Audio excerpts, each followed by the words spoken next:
नमस्कार, आपण पाहता हिरकणी न्यूज.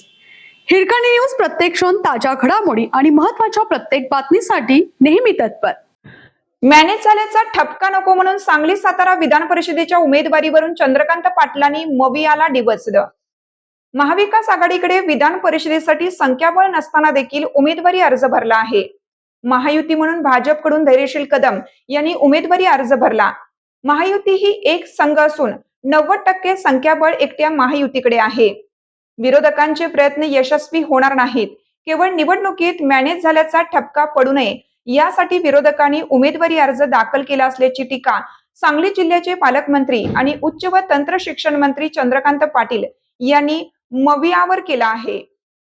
सांगली सातारा स्थानिक स्वराज्य संस्थांच्या विधान परिषदेसाठी आज भाजपकडून धैर्यशील कदम यांनी उमेदवारी अर्ज दाखल केला.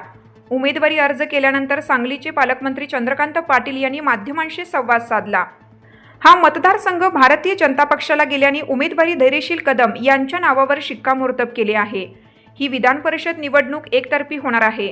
निवडणूक झालीच तर 90% मते महायुतीच्या बाजूची असतील असा विश्वास चंद्रकांत पाटील यांनी व्यक्त केला. दरम्यान महायुतीतील घटक पक्षाचे शिवसेनेचे नेते तानाजी पाटील यांनी या मतदारसंघातून उमेदवारी अर्ज दाखल केला आहे.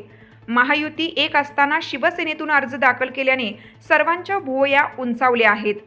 त्यावर चंद्रकांत पाटील यांनी तानाजी पाटील हे माझे चांगले मित्र आहेत. पालकमंत्री म्हणून मी त्यांना आवाहन करतो की त्यांनी उमेदवारी अर्ज मागे घ्यावा.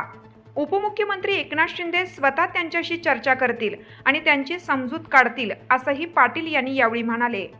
आपल्या हिरकणी न्यूज चॅनलला लाईक करा, शेअर करा आणि सबस्क्राईब करायला विसरू नका आणि रहा अपडेट.